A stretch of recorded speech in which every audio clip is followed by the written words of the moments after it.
So, hello again, people out there in YouTube land. This is my second YouTube video, and this video will be a brief history of my career in medical research.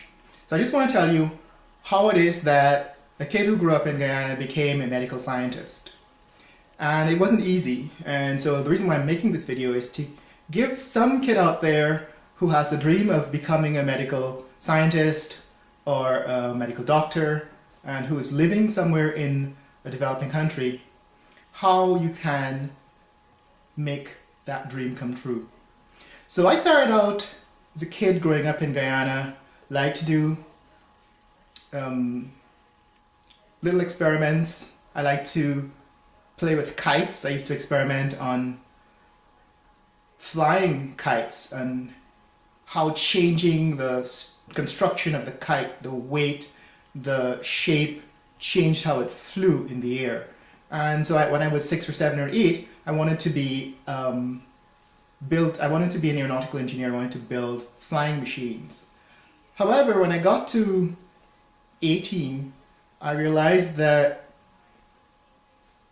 flying airplanes and building airplanes was not really as exciting as I thought they were when I was a kid. And in fact, I thought of those things only as a hobby. What I wanted to do was something more ambitious, much more serious. And so I got into physics. I did my bachelor's degree in physics and made my way to New York. In New York, I was registered for a master's degree in planetary science. I was going to do research on climate change and climates on other planets.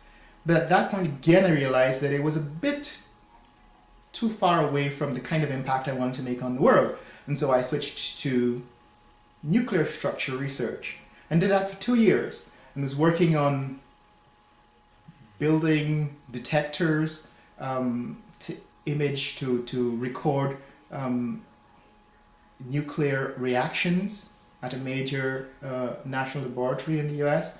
And around the same time I realized that that kind of research was being used for military applications, and I didn't want to be in the business of making war.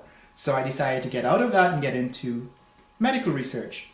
But making my way from nuclear physics to medical research was not easy. And that will be the subject of the next 2 videos.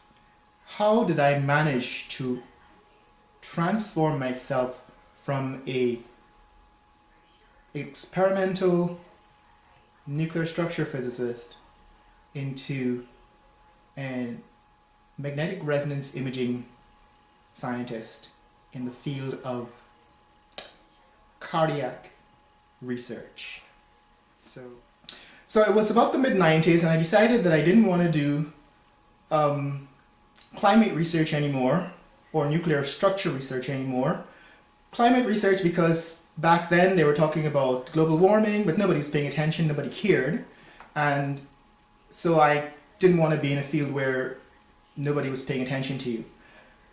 And so I switched to nuclear structure research, but then found that it was being used for military spending. I didn't want to be in the business of making war, so I got out of that and decided I wanted to be in medical research. The problem was that the field of medicine was very separate and distinct and also very territorial, and you couldn't just move from physics to medicine. So I had to find a way to get in. I remember going to look for a professor in medical physics, but his secretary refused to let me see him. And I would go again and again and explain to her that I just wanted an appointment to see Dr. Reinisch, I think his name was. And she just refused to let me see him. And so eventually what I did is I made my way over to some of the physicists in the radiology department who were working on MRI. Now remember, I have a background in nuclear physics. And as I said, I tried to talk with the professor in medical physics, and his secretary just refused to let me see him. So I decided to talk with the friends that I had in radiology department who had been physicists. And eventually they let me in the lab. I got a chance to hang around the lab and to interact with the clinicians and the technologists and the technicians, and that's how I got in. Eventually, I registered for a PhD in biomedical engineering. Well, in fact, it was a certificate program in biomedical engineering, because remember, at this time, there were no biomedical engineering programs, faculties in the US or anywhere in the world for that matter. This was the mid-90s. And I realized that it was still uncertain whether they would get accreditation. So after a year in that department, I registered for the PhD in biophysics. In fact, in the Department of Physiology and Biophysics is located in the School of Medicine, and so now I was at least on my way. Problem is, again, that the definition of biophysics did not include MRI, and that is what I wanted to do. That was my dream. So I needed to find a way to simply earn the right to do the kind of research that I wanted to do, and that means that I just needed to pick a topic, a subject in the field of biophysics, get a PhD in it, and then say, okay, now I am important enough to choose my own field. So that's exactly what I did. I chose to do my dissertation research in NMR spectroscopy, nuclear magnetic resonance spectroscopy, looking at the structure of DNA, how DNA damage can be associated with cancer. And then after that, I found it a little easier to simply move on to do MRI, and so I registered for a postdoctoral program in the Department of Neurosurgery, and ended up working with animals, doing some MRI on rats, looking at the brain, MRI of brain tissue.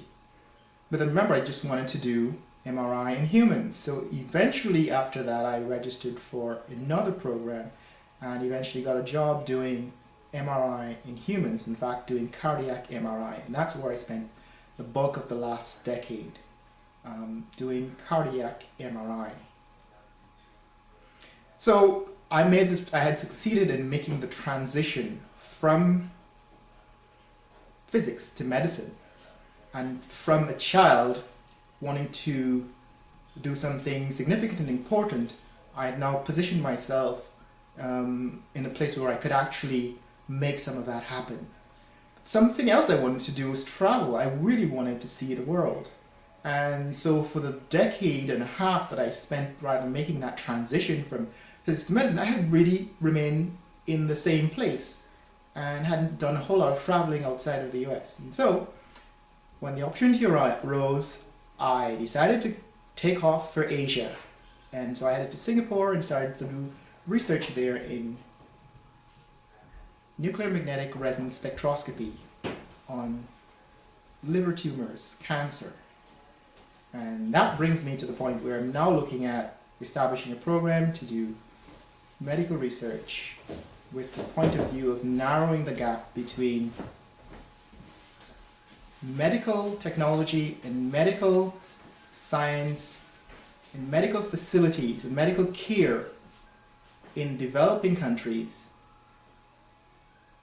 and that which exists in the developed world. I'd like to see that gap narrowed, in fact closed, eliminated.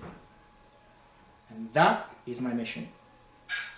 So, until you hear from me again, sayonara, peace out, and bye.